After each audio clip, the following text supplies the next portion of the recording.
committees formed to monitor implementation of 62 programs. Preparation for El Niño and haze set to begin.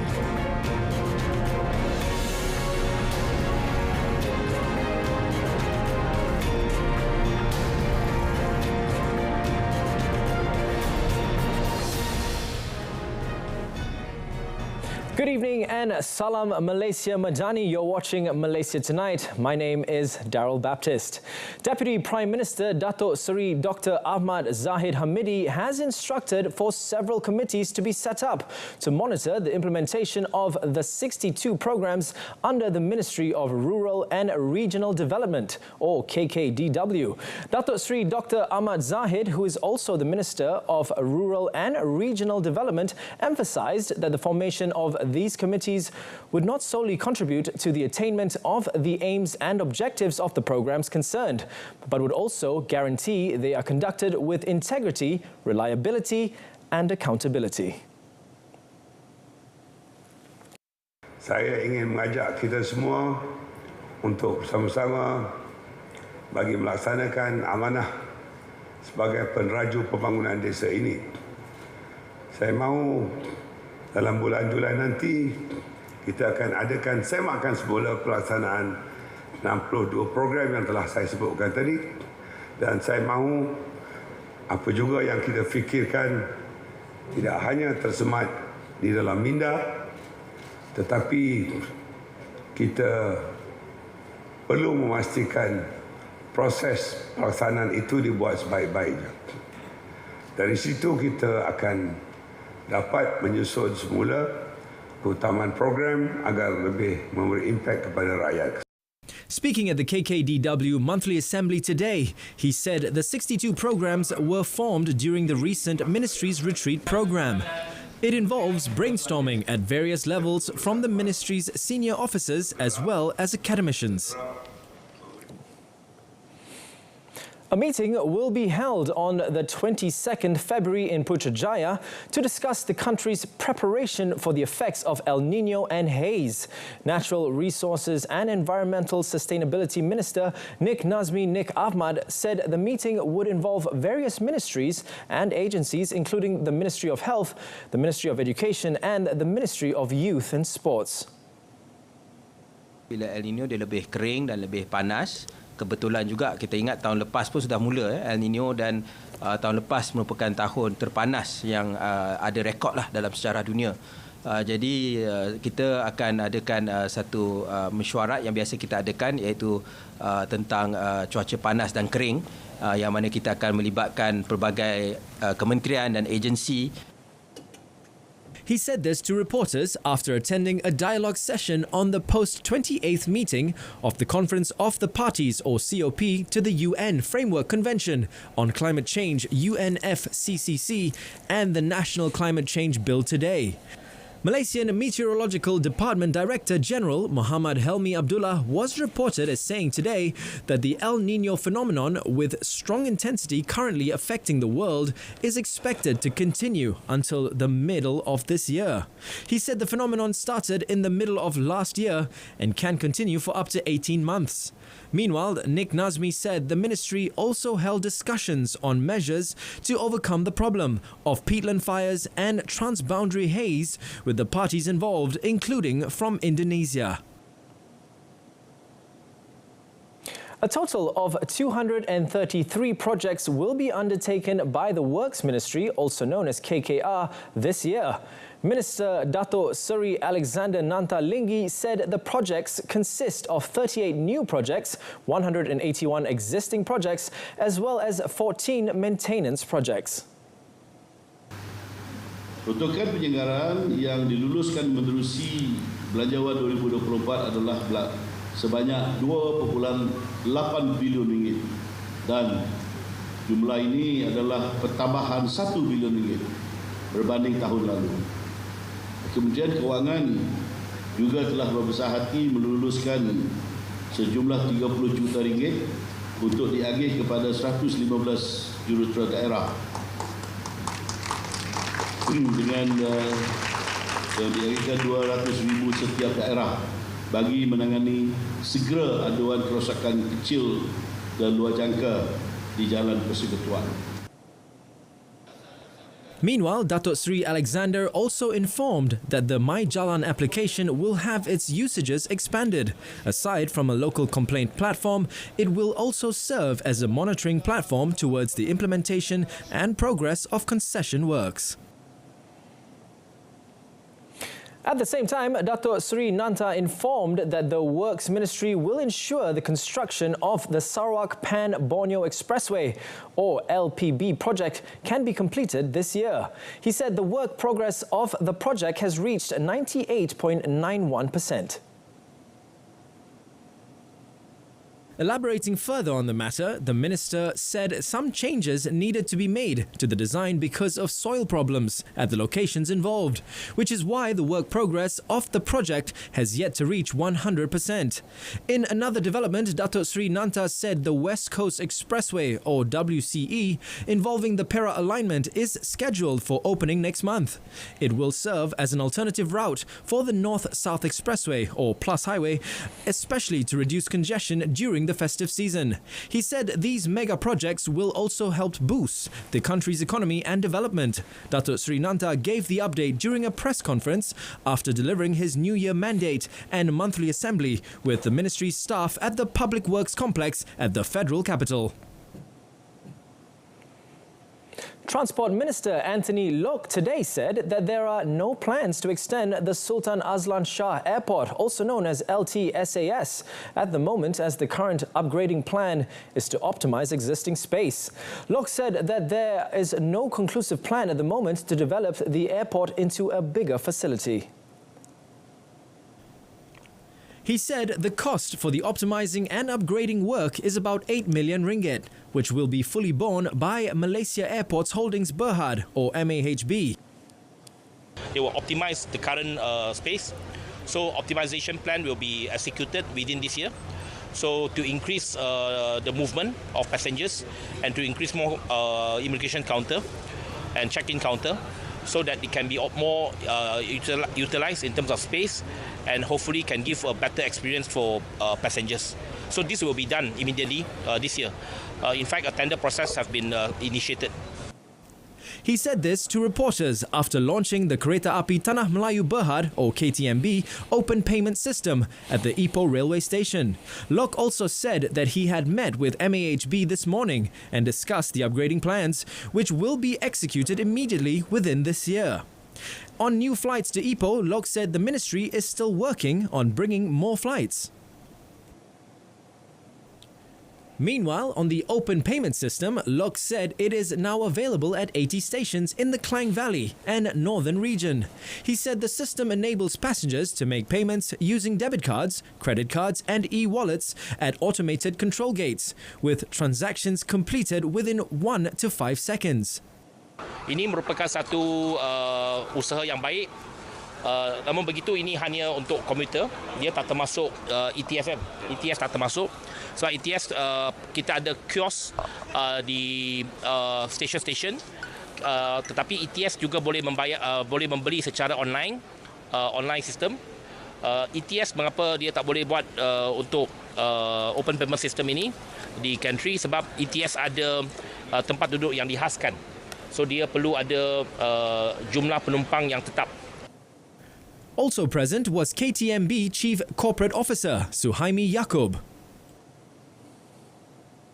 Prime Minister Datuk Sri Anwar Ibrahim today wished all the Chinese community a happy and prosperous new year. Datuk Sri Anwar, on his official X account, also expressed hopes that the people of Malaysia will continue to be the best that they can be.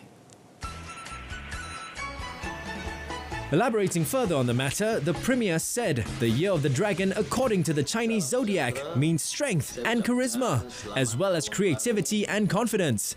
Therefore, in order to boost the spirit of these universal principles, the Prime Minister said we as Malaysians must continue to be determined to become an advanced and Madani society. He said the government would work harder to achieve a more prosperous and prominent Malaysia. He added that the economy must be developed equitably responsibly, sustainably and benevolently, damage must be avoided and unity strengthened. Datuk Sri Anwar also uploaded a Chinese New Year video message on his Facebook page.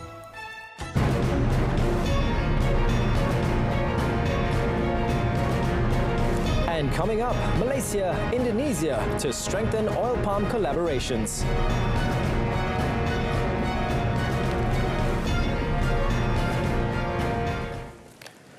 The Ministry of Plantation and Commodities and the Council of Palm Oil Producing Countries, or CPOPC, plan to further strengthen collaboration between Malaysia and Indonesia to benefit the palm oil industry in both countries.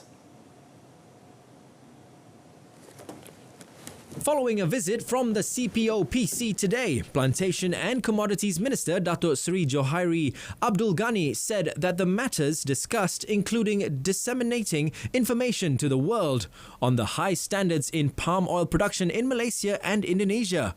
Palm oil production is vital to Malaysia's economy, being the second largest producer globally after Indonesia. Datuk Seri Johairi said that the effort undertaken with the CPOPC is among the strategies to promote Malaysia's palm oil industry and make the commodity the global vegetable oil of choice. This is also to ensure the global community is aware of palm oil's benefits. On Monday, Egyptian Ambassador Ragai Taufik said Nasser visited Johairi to discuss making Egypt a gateway to expand Malaysia's palm oil exports to Africa through the Suez Canal Economic Zone.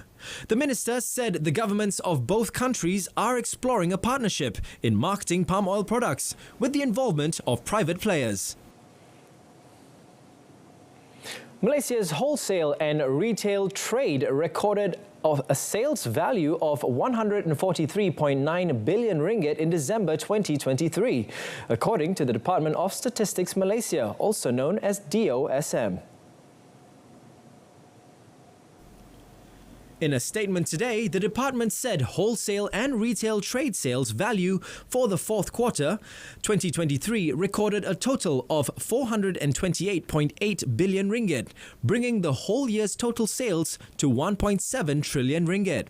Chief Statistician Datuk Seri Muhammad Uzair Mahidin said the increase of 4.8% year-on-year, or YOY, for wholesale and retail trade in December 2023 was driven by the retail trade subsector, which rose 5.0%, or 3.0 billion ringgit, to register 62.4 billion ringgit. In addition, he said the wholesale and retail sales ended 2023 with a 7.7% increase, spurred by retail trade, which increased 59.7 billion ringgit, or 9.0%, to settle at 720.8 billion ringgit.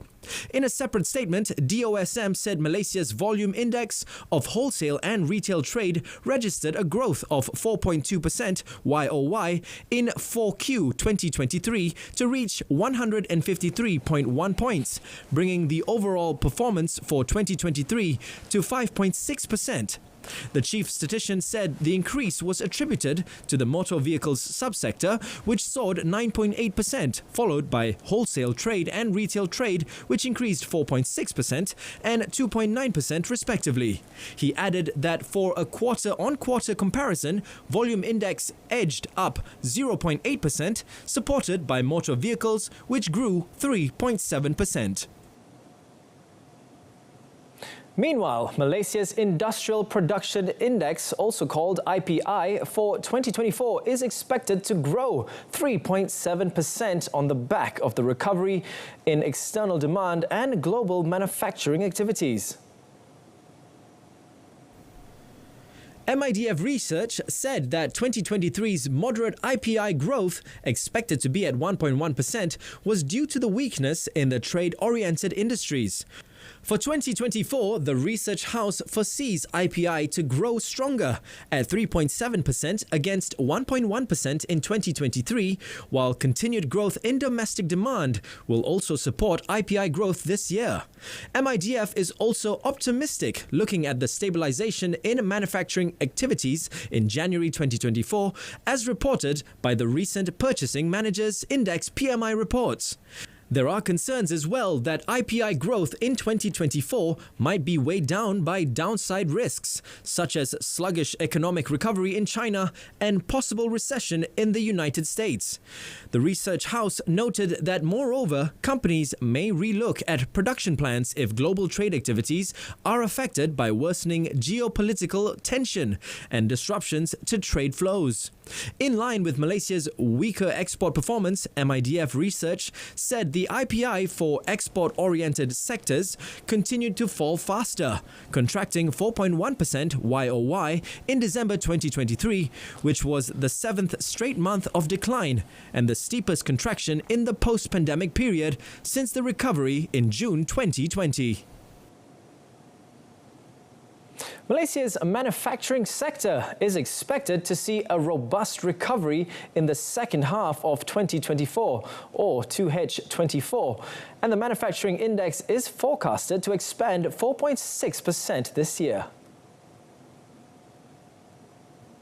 Kerana Investment Bank Berhad, also known as KIB, in a note said the manufacturing sector's recovery will be driven by the technology upcycle in 2H24 and China's gradual post-pandemic recovery.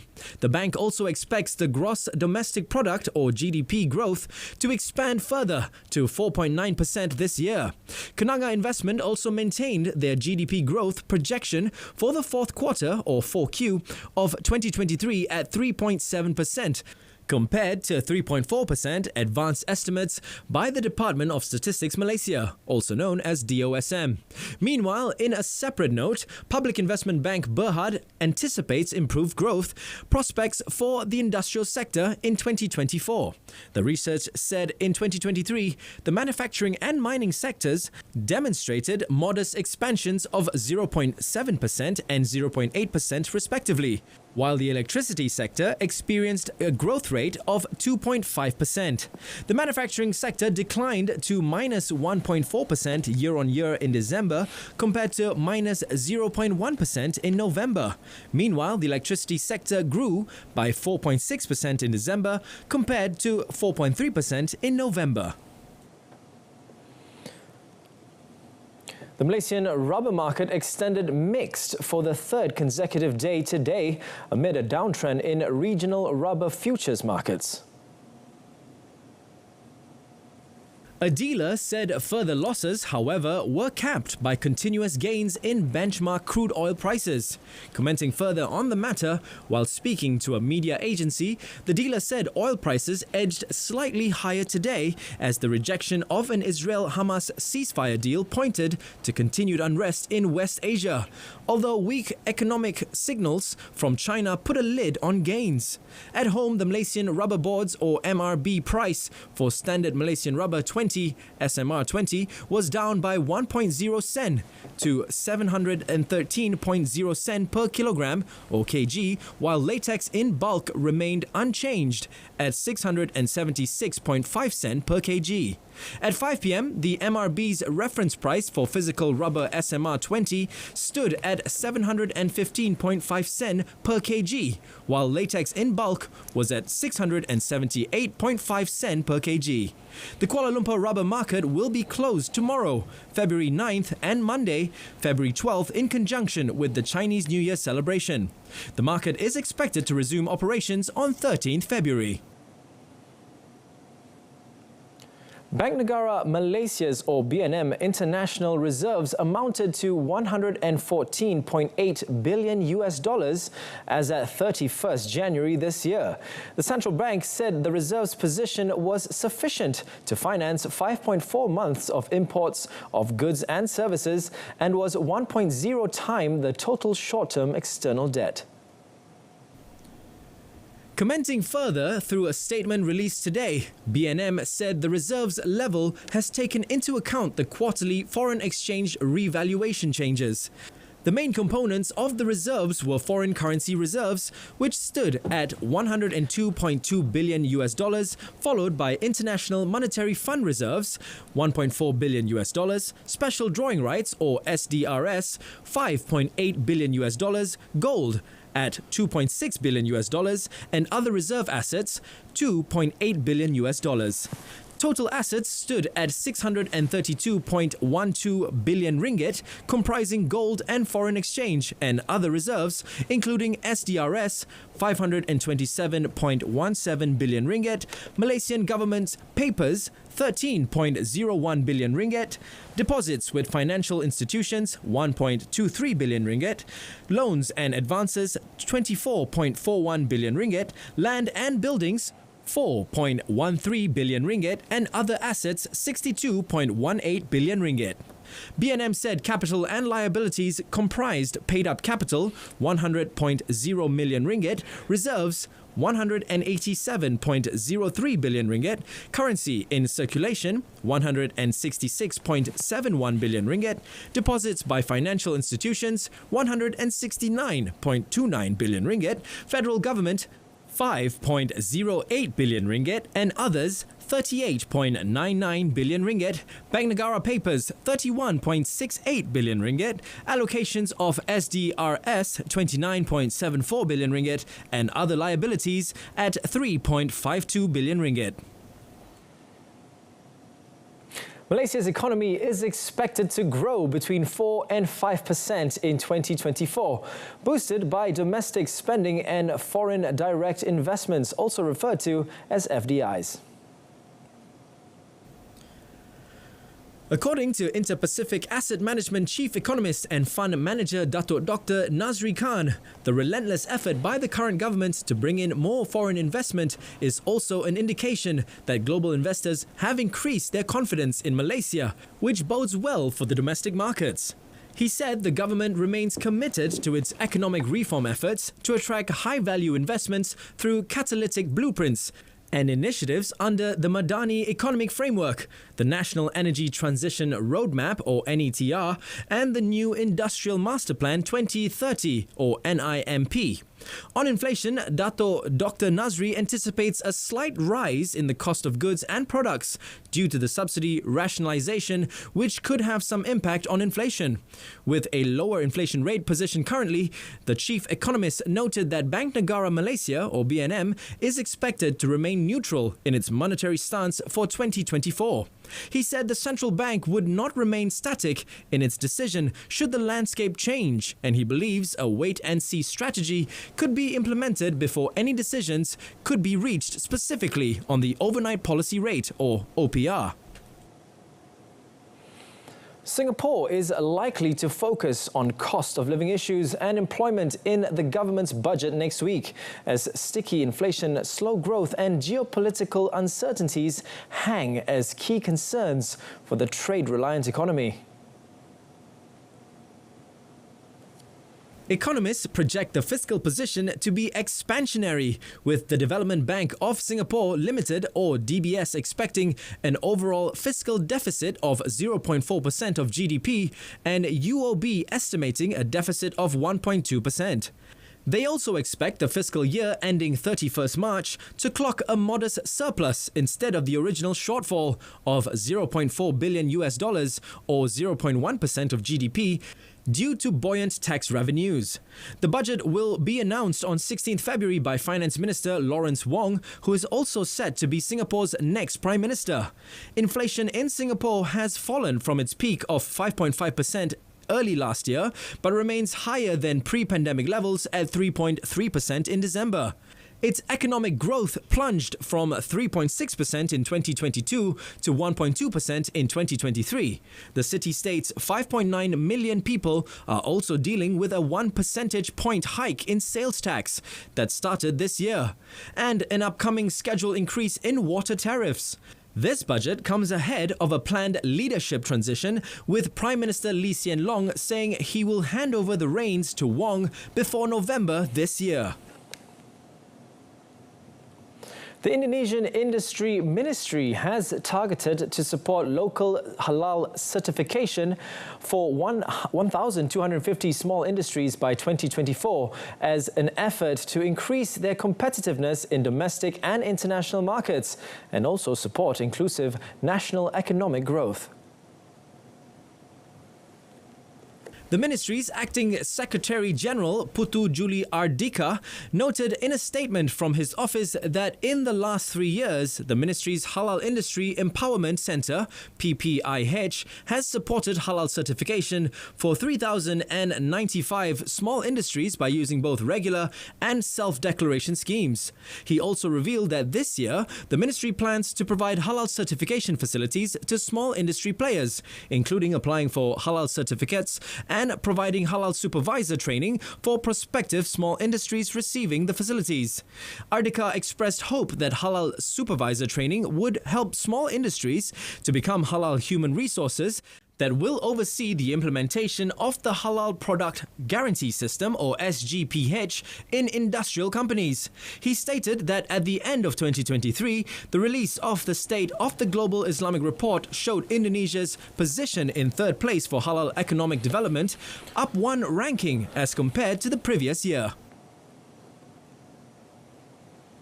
China's vehicle sales surged 47.9% year-on-year in January 2024 to nearly 2.44 million units. According to the China Association of Automobile Manufacturers, the country's vehicle output last month increased by 51.2% year-on-year to 2.41 million units.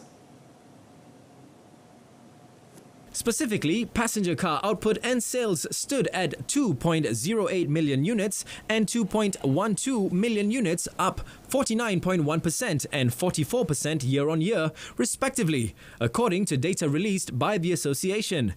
Commercial vehicle output rose by 66.2% year-on-year to 327,000 units, while commercial vehicle sales soared 79.6% year-on-year to 324,000 units.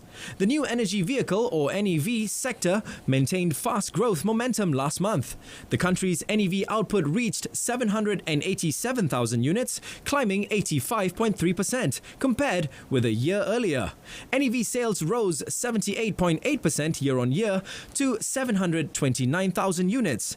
Among them, all-electric vehicle production and sales reached 489,000 and 445,000 units, respectively, with yearly growth rates of 63.9% and 55.1%.